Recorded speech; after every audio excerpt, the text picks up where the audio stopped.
ہم کریں گے ہر مظلوم کی حمایت۔ بسم اللہ الرحمن الرحیم۔ السلام علیکم، میں ہوں حرین فاطمہ اور آپ دیکھ رہے ہیں حمایتی نیوز HD چینل۔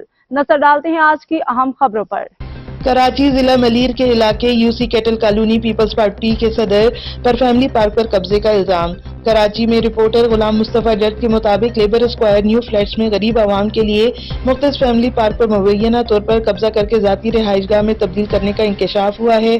ذرائع کے مطابق مذکورہ جگہ پر پہلے ایک معروف لینڈ گریبر نے غیر قانونی قبضہ جما کر باؤنڈری وال تعمیر کی، جس کے بعد یہ قیمتی سرکاری اراضی معقول رقم کے عوض UC کیٹل کالونی پیپلز پارٹی کے صدر رسول خان سواتی کو فروخت کر دی گئی۔ اب اس جگہ پر ایک مکمل مکان تعمیر کیا جا چکا ہے۔ علاقہ مکینوں کا کہنا ہے کہ جہاں مزدور طبقہ بنیادی سہولیات اور ترقیاتی کاموں کے لیے ترس رہا ہے، وہیں کچھ بااثر افراد سرکاری فنڈز کا غلط استعمال کر کے ذاتی جائیدادیں بنانے میں مصروف ہیں۔ عوام نے حکام بالا سے مطالبہ کیا ہے کہ اس غیر قانونی قبضے کے خلاف سخت کارروائی عمل میں لائی جائے اور پارک کو اصل حالت میں بحال کیا جائے۔ اب تک کے لیے اتنا ہی۔ مزید خبروں اور اپڈیٹ سے باخبر رہنے کے لیے دیکھتے رہیں حمایتی نیوز HD چینل۔